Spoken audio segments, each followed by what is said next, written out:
Thank you, Mr Deputy Acting Speaker. Deputy Speaker.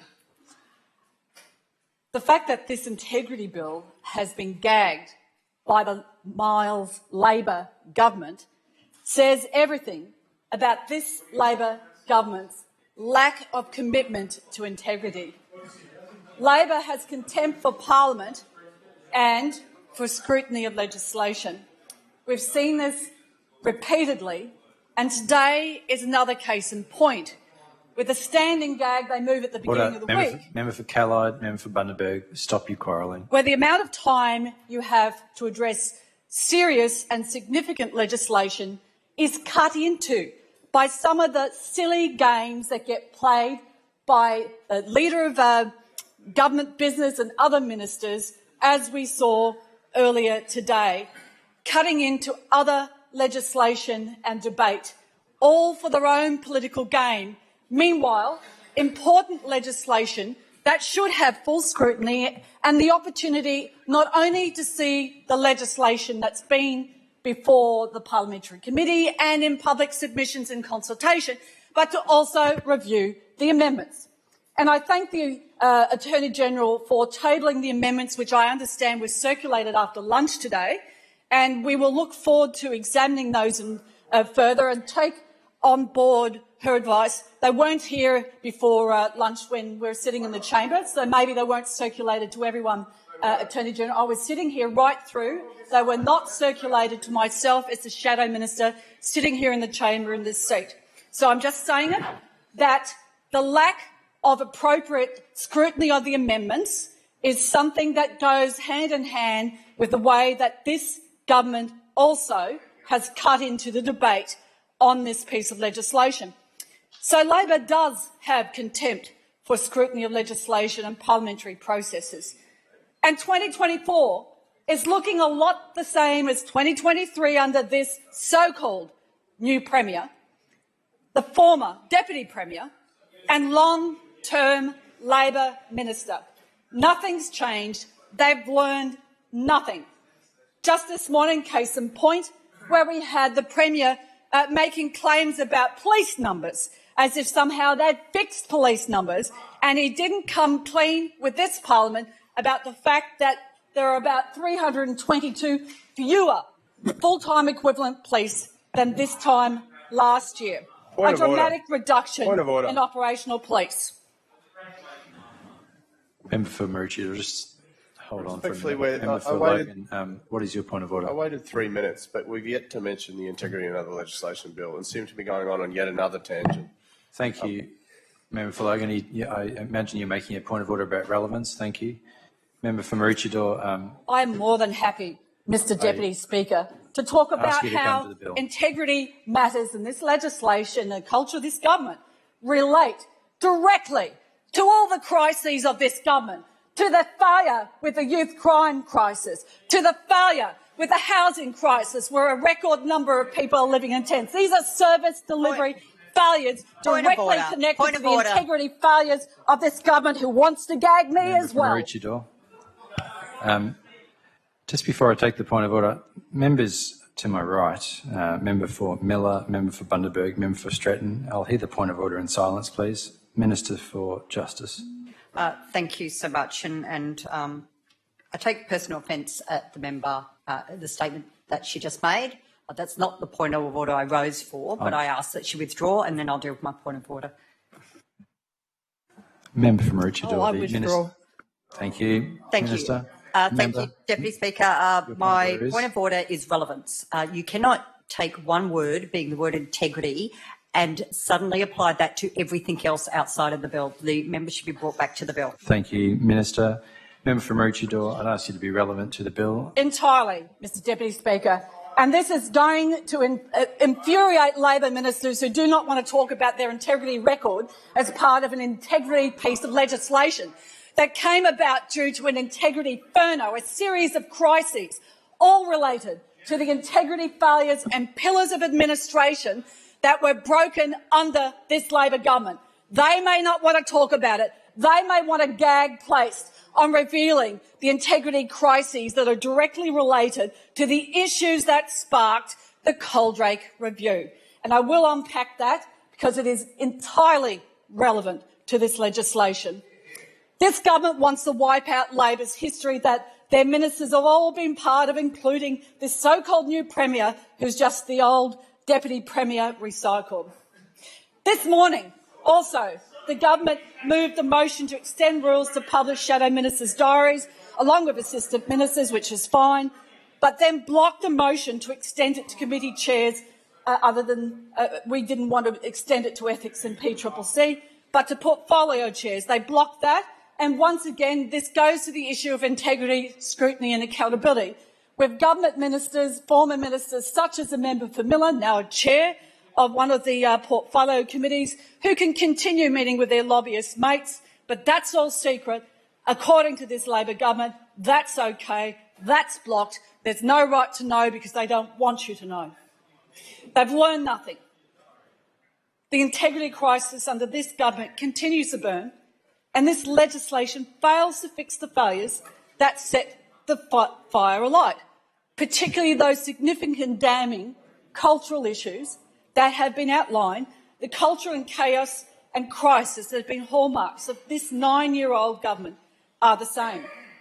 There's been a change of Premier, but not a change of government nor of the integrity issues, such as that damning culture of cover-up and the misuse of power and maladministration, which has direct correlation with a series of crises blighting this administration, from the crises of the cost of living to youth crime to housing and to health, just to name some of the most substantial and significant ones impacting every Queenslander, as all crises have a lead time.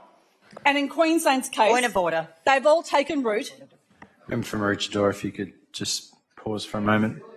Minister, Attorney General, your point of order. Thank you. Point of order, relevance. I ask the member come back to the bill. Thank you, Minister. Member for Maroochydore, I'd ask you to be relevant to the bill. I believe you are being relevant. Thank you, Mr Deputy Speaker. The Coldrake report that sparked this substantial legislation also came about in the context of a series of crises, and they are a series of crises rooted in maladministration and some would say corruption, but the roots of maladministration and corruption are the same. The roots and the fruits of maladministration and corruption are the same, and they go to this issue of integrity, to do with the processes of government, to do with accountability, to do with transparency, to do with respect for the elected members of parliament, the parliamentary regime of accountability, to do with parliamentary committees, which we've increasingly seen used and abused by this Labor government. And there is a series of crises, quite well documented but relevant, that sparked the Coldrake review, which in turn sparked elements of this legislation. But we still haven't seen this government address the major cultural issues which are damning in the way that they treated the public sector in particular. Now, I heard members opposite that were trying to make out police numbers weren't relevant. Well, they are relevant as public servants who are tasked to keep our communities safe on behalf of government, on behalf of the people. And the fact that there have been a revolving door of more and more police leaving, and we understand 322 fewer police, goes to an issue of culture of this government in the way that they refuse to back our police so they can back the community and keep it safer. They are all linked to maladministration, which are integrity issues and failures of this government. Member for Maroochydore, if you could resume your seat for a moment. Attorney General. Thank you, Deputy Speaker. I will raise a point of order of relevance. If the member believes she's being relevant, I ask that she point to where in the bill or the Coldrake report it talks about the issues she's talking about now with policing. Thank you for your point of order, delight, Madam. Just hang on Mr. a second, Member Deputy for Maroochydore. Speaker. Member for Maroochydore, if you could just take your seat for a moment, I'm going to seek some advice. I've got a whole list of the Coldrake points. No, I've got them all here. Have I? Oh, just do wait. Just you wait, Henry Higgins. Order. Hang on, Michael. Order, members. Members, I will seek advice, please, with your silence.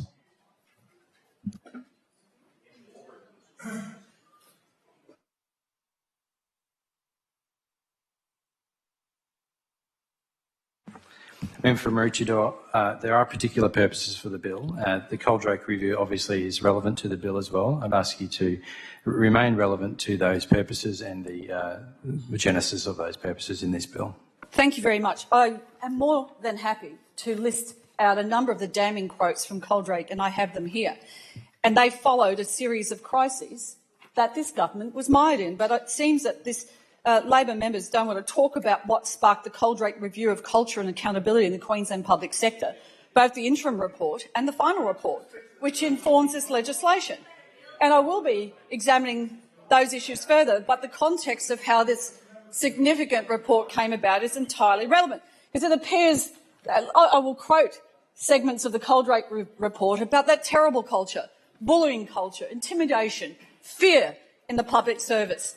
And I will continue to do so and hope that Labor members won't try to gag me on that as well. But there were a series of crises, such as the Mango Cube affair with the former Transport Minister and the fact that there were private emails that were used for official business talking about confidential cabinet Order. Member for Ururu. With union mates and his act to delete records contrary to the Public Records Act, which sparked a CCC inquiry. And subsequently also there's been reviews of the Public Records Act. There was also the bullying of the previous Integrity Commissioner, Nicola Stefanoff, after her investigation of unlawful lobbying, which is an issue that we're debating before the House, and the fact that when she spoke out about this Deputy Speaker. Interference with her role. Member for Maroochydore, if you could pause for a moment. Yes, Attorney General, Minister for Justice. I ask that the member authenticate the exact words in that report when she makes claims like bullying and mates. What is your point of order? That the Minister, member is misleading the Parliament. Well, there is a well-established process for that, and that is not it. So I'd ask you to cease from making further interjections on that basis. Member for Maroochydore, you have the call. Thank you. So the interference in the independent role of the former state archivist, Mike Summerall, who was responsible for upholding the Public Records Act, the keeping of the official record of Parliament decisions and interactions, record of government decisions and interactions, and the allegations about altering of his reports by others to remove comments damaging to ministers. Labor-aligned lobbyists working out of 1 William Street, the heart of the state executive government during the 2020 election campaign, helping to run Labor's campaign. Now, maybe the government doesn't think that's a scandal, but Queenslanders believe that was completely unacceptable. Then there's the former Deputy Premier Jackie Trad's family purchase of a property near Cross River Rail Station perceived to have a conflict of interest with her ministerial responsibilities. And then the state Labor government helping to underwrite Jackie Trad, the former Deputy Premier's legal bills for her to fight against the release of a CCC investigation. And then the $267,000 the state government granted to a company associated with the Premier's chief of staff. The abuse of parliamentary majority to change electoral laws with Labor's rush changes were in 2016, but they're still significant in that this government will do whatever it takes to hold on to power and has no respect for Parliament. The lack of scrutiny by corrupting the right to information process continues to be a concern, respectfully with regard to RTI processes, with willing ministerial hacks willing to remove documents, so we hear, from searches to protect the government from scrutiny. Cost blowouts, the data of which remains hidden. There are still blocking actions by this government to stop the real figures coming out and reasons for a number of the key cost blowouts, commercial and confidence, and a range of those abuses, and the list goes on. And these were just some that were particularly valid to the issue that sparked the Coldrake report. And while the LNP called for a full royal commission, I do acknowledge that Peter Coaldrake engaged with public servants, some of those that were bullied, despite ministers opposite denying they were bullied, and some of those public servants have raised extremely serious issues, which I'll quote from the Coaldrake report. And I thank him for his service by way of the interim and final report, Let the Sunshine In, Review of Culture and Accountability in the Queensland Public Sector, both reports in 2022. So, to help the Attorney-General, Coaldrake final report said he was highly critical of the trivialising of the parliamentary committees, the lack of independence by integrity bodies and a lack of clarity of decision-making, and he also identified a loss of capacity in the public service with over-reliance on external contractors and consultants. And, quote directly from Coaldrake, culture too tolerant of bullying, unwilling to give life to unfashionable points of view. So, Attorney-General, direct quote about bullying. He criticised about bullying in the public sector. He criticised frequent machinery of government changes, which the government continued then to do, regardless of the recommendations. He also talked about the increasing influence of ministerial advisers and, quote, unsteadiness, as well as, quote, atmosphere of fear in the public sector.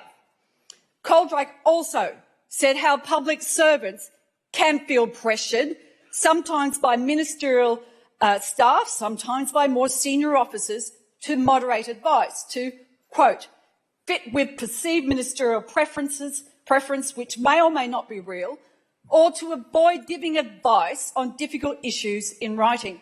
Personal interactions with some ministers and ministerial staff, and indeed some senior officers, can be disrespectful, belittling or bullying, and long-term detriment to careers real or apprehended, end quote. Coaldrake also exposed practices of a Director-General taking steps to prevent a report from, quote, reaching the minister's ears, so as to ensure that the minister could continue to, quote, plausibly deny knowledge of the matter, end quote. No wonder Labor members didn't want some of these damning quotes repeated here in the House. Another quote from the Coaldrake interim report. Unfortunately, there is declining confidence that governments across the board are making the best decisions rather than decisions influenced by those with the most effective voice. In Queensland recently, this has been accentuated by the dual roles of some lobbyists acting for clients to influence government than acting for political parties to help them win elections. This can leave the public sceptical about even the strongest protections against conflict. The same applies to the practice of professional firms lobbying governments on behalf of clients while acting through a different arm as consultants on policy, end quote. Also from the interim report, aside from the recent airings involving the Integrity Commissioner, former State Archivist and the Public Service Commissioner, examples frequently cited in representations to this review include concerns about the influence of lobbyists on decision-making, the overreach of some ministerial staff and their lack of accountability, the erosion of functions designed to hold governments to account, such as the Auditor-General, the increased use of outside consultants and the subsequent loss of capacity in the public service, end quote. There are concerns that this legislation should go further. I do hear that there are some further amendments proposed in what has just been tabled in amendments in the last few hours and not circulated to every desk in this House, despite sitting here completely up until lunchtime. So I can.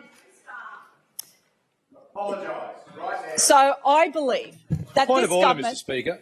Yes, Member from Mr. Speaker. Maroochydore, will you resume your seat for a moment? Member for Speaker, I've been Clayfield, what is sitting your here point for of 20 order? minutes listening to the debate and listening to what's being said. And I have to say, consistently, the member for Logan is yelling out across the chamber. Mr. Speaker, I am very much a supporter of robust debate, but it is becoming almost impossible. Thank you, Member for Clayfield. Do you have a point of order other than... No. Thank you.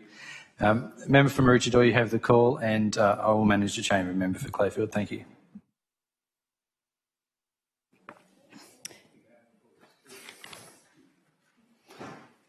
So we will examine the amendments which have only been circulated in the last few hours and note that, unfortunately, they have not been back to the Parliamentary Committee to have been examined. But I do acknowledge that there were a number of outstanding concerns expressed about definitions around lobbyists, about who was still captured or not captured by the legislation that was proposed. So I'm happy to examine what has just been tabled and circulated in the last few hours.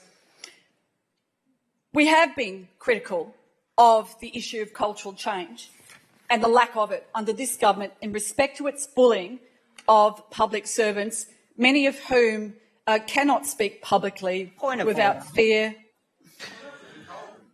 Member for Maroochydore, will you resume your seat for a moment, please? Attorney General, what is your point of order? Deputy Speaker, once again relevance and the member misleading the Parliament, and I will be writing to you or to the Speaker in relation to the matter. Thank you, Attorney General. The member is being relevant and I take your point of order, but the member is being relevant to the bill. Thank you, Mr Deputy Speaker. I quoted from Coldrake in respect to public servants and his quotes about belittling or bullying and long-term detriment to careers, real or apprehended, as one example of where people felt they were being pressured by ministerial staff or sometimes more senior officers to moderate advice. I think that the Attorney General took particular umbrance when I raised the fact that the former Integrity Commissioner had publicly raised issues and concerns about interference in her office. And I think that it's most concerning that we heard about black ops teams going after her to try and discredit her and a backgrounding that was intended to bully and intimidate her. And I think it goes quite to the culture of this government. They still don't want to acknowledge that that was not only a blight on the independent integrity officer of this state, but it was one of the issues that sparked the Coldrake review. And there have been other public servants who've come forward that he has subsequently given voice to who felt that they were being bullied and intimidated and living in an atmosphere and a culture of fear under this Labor government. Now, I know it might make the government uncomfortable to repeat directly the quotes from the Coldrake two reports, but they are entirely valid and relevant to this legislation. And since the Coldrake report, what have we seen happen that shows nothing's changed in regard to a lack of respect for culture and lack of respect for independence of the public sector? We saw the Premier appoint former State Labor Director and self-confessed vote rotter Mike Kaiser, the Director General of his department, who in turn, as Director General, he then turned around, apparently, and appointed the former Chief of Staff of the now Premier to a position that had never been advertised, and somehow they expect people to believe that culture has changed under Labor. Deputy Speaker, Member for Maroochydore. I rise on a point of order. Time and time again in today's proceedings with this member, you brought or attempted to bring the member back to the relevance of the bill. I ask you to instruct the member to have relevance in regards to their contribution on this bill. Thank you, Member. I hear your point of order. I have ruled that the member is being relevant. The Coldrake review was a very broad-ranging review. In talking about particular aspects of it, the member is being relevant to the bill. Thank you, Mr Deputy Speaker. I wonder who the Director General was who was named or who was put under the spotlight but not named in this Coldrake review. I wonder who that Director General was. I wonder who the Minister was who worked with that Director General and whether they have taken account of the fact of those damning criticisms that were in the Coldrake review. But that's all a secret. We don't know who that Director General was. It's most concerning. But the culture of this government is to turn around and appoint a former State Labor Director in Queensland as the Director General of Premiers, the most senior bureaucrat in this state, heading up a government department on behalf of the government, who in turn appointed a former Chief of Staff to a newly created position that was never advertised but within the public service? How many of these other special appointments by government without any advertising to former ministerial staff that have other public servants who are saying, we want to give frank and fearless advice, but nothing's changed. We don't believe we're going to be safe from that atmosphere of fear and belittling that were exposed within the Coldrake report and those damning quotes that he put forward in both the interim report and the final report. So the cultural change that needs to come about needs to respect the fearless and frank advice of an independent public service. And we must also remember the landmark Fitzgerald report, who warned that, to quote, that institutional and process innovations will be sterile and impotent if attitudes do not change. What have we seen from this government?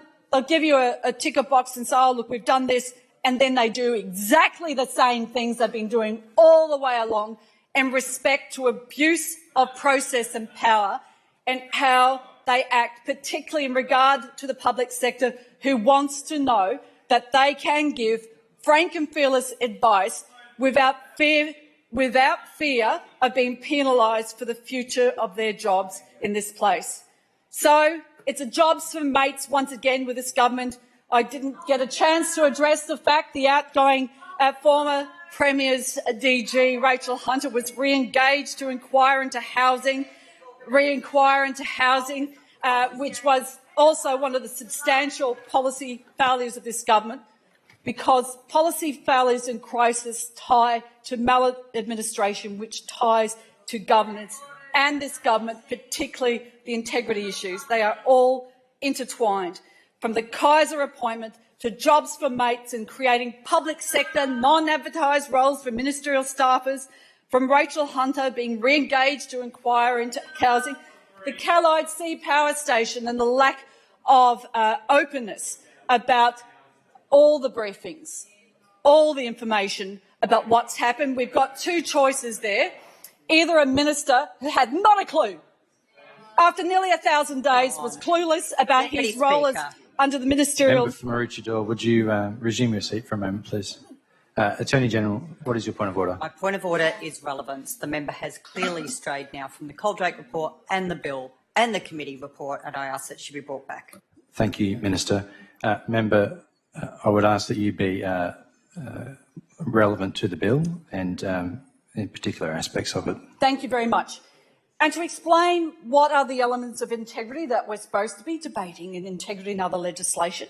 Integrity matters because it's about good decision-making, it's about careful stewardship of public resources, openness and scrutiny of decision-making and administration, evidence that power is used with care, diligence and competence, respect for parliamentary democracy and hearing different voices, respect for an independent, capable public sector, and a commitment to serving the people and not Member vested for Lytton, interests. Member for Stafford, your interjections are not being taken. Every single crisis faced by the current government being inflicted upon the Queensland people is directly linked to failures in integrity in government. Today, the crisis in crime, cost of living, housing, and it goes on, are evidence that this government hasn't worked hard enough to ensure that the pillars of integrity and accountability and good decision-making have been addressed, the right priorities. Queenslanders feel less safe in their homes. They feel less safe on the streets and in their local shopping centres. They face greater challenges getting access to life-saving health care on time, or they face homelessness, even as working families struggle to have a roof over their heads. Would you resume your seat for a moment, please? Member for Redcliffe, Attorney General. Point of order, Deputy Speaker. Relevance. How is this relevant to the bill? Okay, thank you. You've asked your point of order and I will rule on it. Thank you. Member for Maroochydore, I think you may have strayed a little bit. So could you please be more relevant to the bill? Entirely, Mr Deputy Speaker, because how the public sector is treated Order, Member to my right. Sentiment surveys, which are one indicator. The government is relying only on pieces of legislation, but not on a culture change, which was one of the major issues that Coldrake raised in respect to the integrity failures in the state. And I want to address this in regard to the public sector, because sentiment surveys are one of those indicators that bells the cat as to how people feel they are being treated. Coldrake's report was another substantial, but that report's done. So we're left with sentiment surveys, and the Working for Queensland survey. It's conducted every year. September 2023 survey results haven't been released. But I refer to the 2022 results, and they talked about almost a third, 27% of staff don't think there's a fair promotion process. This is entirely relevant to the issues we're talking about with Coldrake, the public sector, accountability and respect for independence and good governance. Almost a third, or 28% of staff, don't think they are heard by senior managers. Well, they could have only heard some of the backbench members of the Labor Party shouting out how they didn't think public sector Member for Maroochydore, would you resume your seat? was relevant to this debate. Member for Logan, what is your point of order? If I say this is getting ridiculous, would you know which point of order I'm raising? But relevance. Member for Logan, you are being disorderly. I warn you for that reflection on the chair and previous rulings. Can I also say that you've been disorderly in gesticulating constantly? This is not a football match where you appeal to the umpire, Member for Logan. If you wish to make a point of order, get to your feet and make it. I thank you for doing it. Member for Maroochydore, as I mentioned earlier, there was potentially some straying from the bill. I would ask you to be directly relevant to the bill. Coldrake's references to a culture of fear of bullying, ministerial staff and their behaviour, as well as some ministers and a Director-General, who we don't know who it is, have still not been addressed by this Labor government, and they're relevant to this debate because we're talking about whether this government has actually addressed the issues in the legislation. There's some in black letter law that are a step forward, and others that they've been completely silent on. And worse than that, there's evidence that they haven't addressed the cultural issues that Coldrake belled the cat on, particularly in regard to respect for the public sector. Bullying, ministerial staffers acting in a way where you also have ministers where there's a culture they didn't want to give them certain advice so that they could have plausible deniability.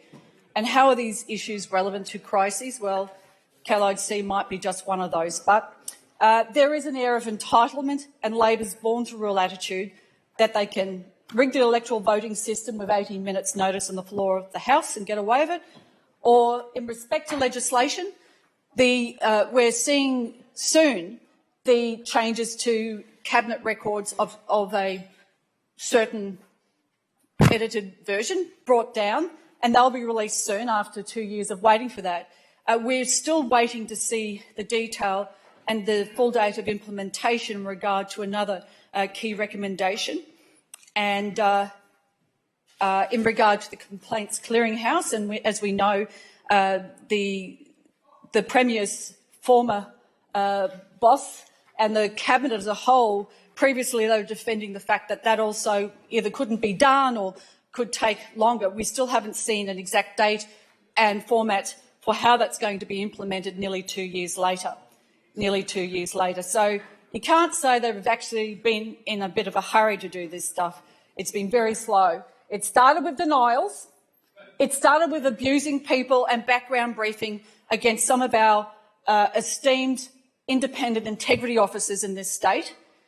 It started with this government trying to, in fact, use black op teams and undermine their credibility behind the veil of transparency.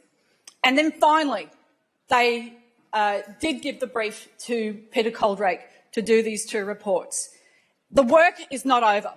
What we've still seen is a denial from this government about the substantial cultural issues, which is evidenced by the way this government tried to deny that there were elements of bullying that were referenced in Coldrake's report, elements of abuse in respect to how public servants had been treated.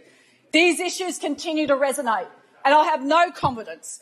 It may be a so-called new Premier, but he ain't that new when he sat around the Cabinet table and we've got a recycled Attorney-General who's back here again and other senior ministers who continue to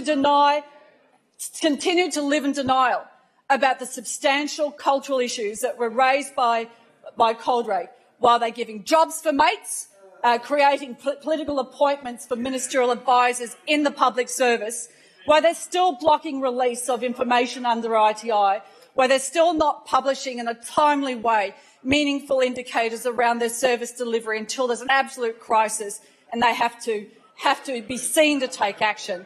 Integrity does more than just this government talking about it. It's time that they acted. It's time that they actually fulfilled what was recommended, but the spirit of both Coaldrake's reports.